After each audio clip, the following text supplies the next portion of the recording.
Hello, I'm going to be reading to you today from the book called The Dinosaur Discovery, and it was written by Laura James. We'll start with Chapter 1. Chapter 1. The doors closed, the whistle blew, and the city train at Platform 1 of Puddle Station left perfectly on time. Bob wagged his tail. He felt sure there was nothing in the whole world he'd ever love more than trains. Colin, the station master, bent down and gave Bob a tickle behind his ear.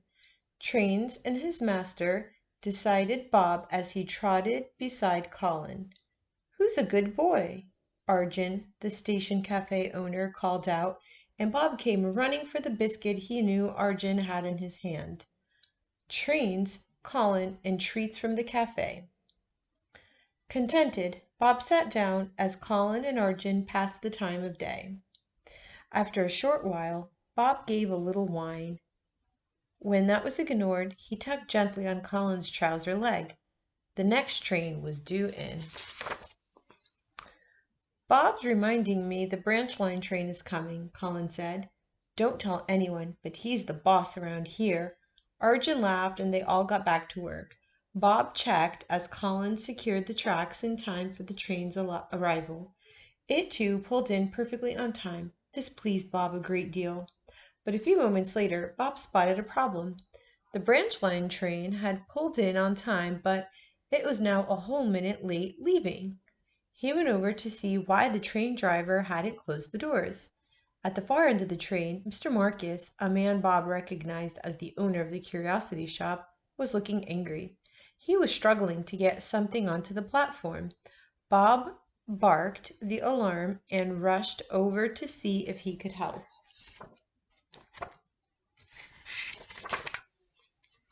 Mr. Marcus was pulling on a dog leash. When Bob got nearer, he realized that standing in the doorway of the train was the most extraordinary dog he had ever seen.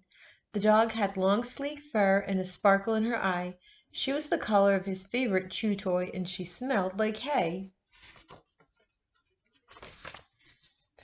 This dog was peering nervously into the gap between the train and the platform edge. "Come on, you stupid dog, move!" Mr. Marcus yelled. Bob was shocked at such rudeness, and, besides, it was clear that fear had set in, and no amount of yelling would convince this dog to get off the train. Bob boarded the train and stood beside her. He followed her gaze down into the gap. He remembered a time when he too was frightened of the gap between the train and the platform. "It's not as bad as it seems," he assured her. She looked at his short legs and then her long ones. "If I can make it safely onto the platform," Bob said, "then you definitely can." She raised an eyebrow. "Okay, watch this." Bob jumped from the train onto the platform. "Easy," he said, jumping back onto the train. "Look, I can even skip it." He did so, and she gave a smart wag of her tail, a small wag of her tail. "Now you try," he suggested. "Easy. Jump off. Easy. Jump on. Easy." Bob got a little carried away, jumping on and off the train, so much so that he didn't notice she'd already elegantly stepped off the train and was safely on the platform. The whistle blew, and Bob had to leap quickly back onto platform 2 before the doors closed and he was taken to the next station. Mr. Marcus was hurrying the extraordinary dog away, but before she left the station, she glanced back at Bob. "Excuse me. I'm Diamond, by the way," she called out. What a morning, thought Bob. At that afternoon's Daily Bark news briefing, Bob was finding it difficult to think about anything other than Diamond. Gizmo, as editor-in-chief, chaired the meeting. We really need a big story. "Bunty, what have you got?" he asked. "What's the weather going to be like?" "Sunny with occasional showers," Bunty replied confidently. Being a farm dog, she understood the importance of knowing the forecast. "Lola, any sports news?" "Yes," Lola replied excitedly.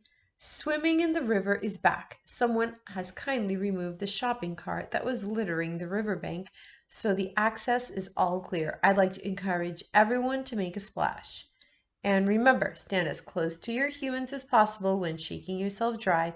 They love that. In other news, Jackson, the golden doodle, has broken the puddle record for squirrels chased in one walk, a whopping 14.